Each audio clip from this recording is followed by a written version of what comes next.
Miguel Berchelt, Oscar Valdez. Recap. Let's do it. The heart beats just a little faster right now, doesn't it? As they stand alone right now. No cornermen. They're just ready to make the ring walk for the biggest fight that boxing can make. Oh boy. This is Shadow Ghost, and I hope you all having a blessed day. We are going over a recap of the Oscar Valdez and Miguel Berchelt that happened on Saturday on February 20th. And this was an explosive fight, like everybody said. Like, man, listen, we all knew it was going to be explosive. But I think the outcome was, I wouldn't say it was a surprise, man. I mean, let's look at it for what it is. And before we get into it, let's say one thing. I don't think it is a surprise that Oscar Valdez won. I don't think anybody would have been surprised either way. I think the surprise was how it happened.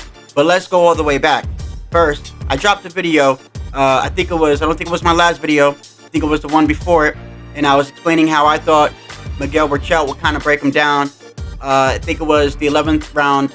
I had it by a stoppage, TKO. I didn't think any one of these guys would get knocked out. I thought that it would probably be stopped by a ref.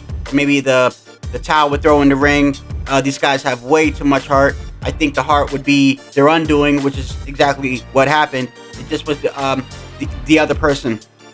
Listen, man, I'm not surprised, and I think most boxing fans aren't surprised. This was a 50-50 fight. I mean, this is a fight where I didn't really want to have to pick somebody. I love both these dudes, but in the end, you know, you got to pick somebody. Well, you don't have to, but if this is boxing and they ask you, hey, who you got? I picked Berchelt, you know, but I wasn't surprised. What did surprise me is how it happened. I mean, it was explosive. I mean, damn, I was actually worried about Miguel Berchelt for a second. I mean, the homie was on the floor for like 20 minutes. I thought really something really bad happened to him. But to be honest with you, it shouldn't even have gotten that far. I mean, he should have been out of there in round 4. It just shows you the type of heart and the warrior mentality that this man has. But before we get into that, let's rewind and go all the way back to what happened back at the weigh-in. See, back at the weigh-in, they even made it a point. Top Rank even made it a point when it was live and happening that they have what you call a ceremonial weigh-in. So they have the weigh-in, and then they have the one that actually is the one that counts before it. And they actually show live on camera what was going on. And I have some pictures right here and some video of what happened. And as you can see, Miguel Berchelt is standing on the scale. He looks very, very weight drained, and he's actually surprised. I mean, it looks like he won the lotto that he made weight.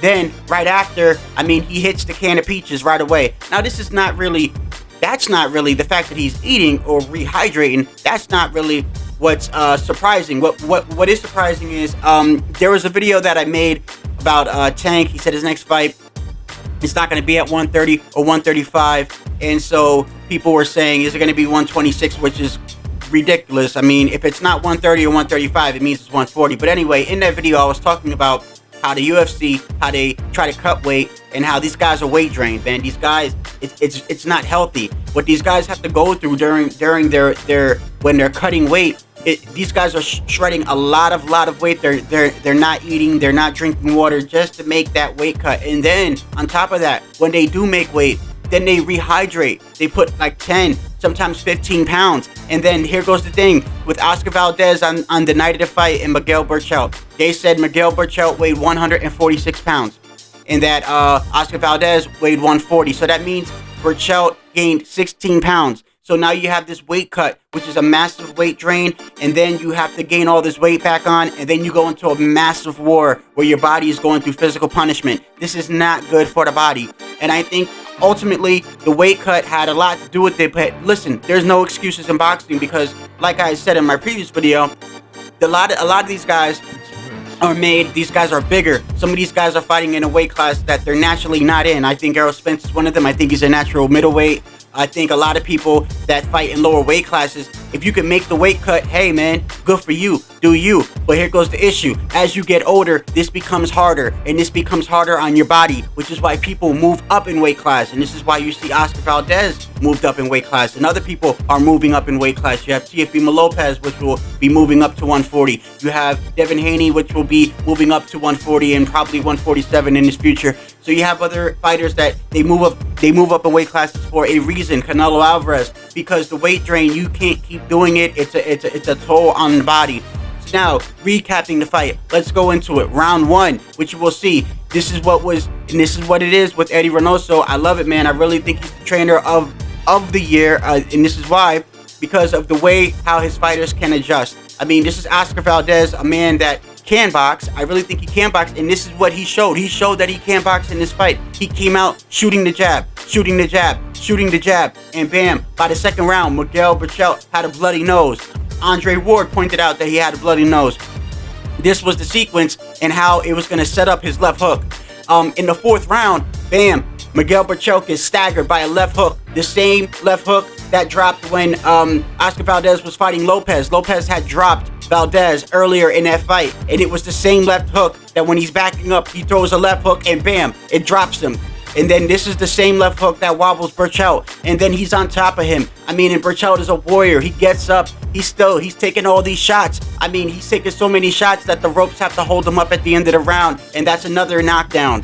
So now we're going into the fight, and we're like, oh man, all right, round 5, it's gonna be over. But no, actually what happens is Valdez lets off the gas a little bit. Berchelt starts picking it up. I think it was round 6 or 7, or maybe 8. Berchelt is starting to pick up the pace a little bit and starting to let Berchelt get back into his rhythm. But the problem is that Berchelt isn't really a boxer in a way that he doesn't have this where he can control with a jab. His offense is his defense. So which means that if he gets hurt, the only thing he doesn't really hold, he doesn't really block, he doesn't go back to a jab or nothing like that. If he gets hurt, the way he defends himself is, okay, I gotta knock this guy out, I gotta hurt this guy. That's the only way I'm gonna keep this guy from hurting me. And this was his downfall. So what happens is he keeps chasing him, and then ultimately this is what happened.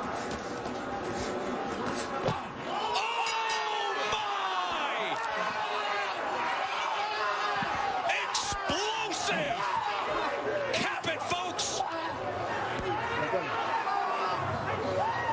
That was human dynamite. Absolutely explosive. Oscar Valdez is the new champion. And there you have it, folks. An exciting ending to an exciting fight. It was everything that we thought it would be. I tuned in. I'm sure a lot of boxing fans tuned in. I mean, from the beginning to the end, I mean, this was a dynamite of a fight, bro. Both of these guys are true warriors. I respect both of them.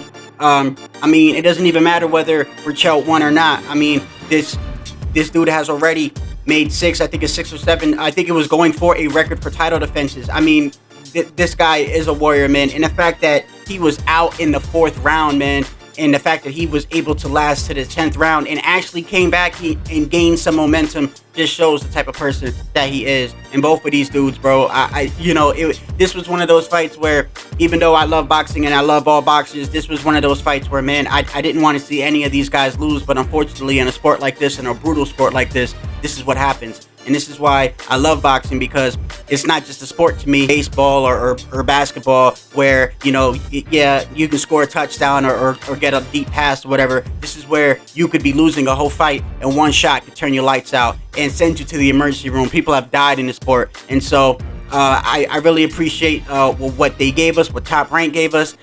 Also, Showtime had premiered the return of Adrian Broner and Dominic Brazil versus Wallin and Robert Easter versus Martin. I'll be making a video about that. And please don't forget to hit the subscribe button and hit the notification bell. And if you have any comments, please put them in the comment section. And until next time, this is Shadow Ghost, and I'm out.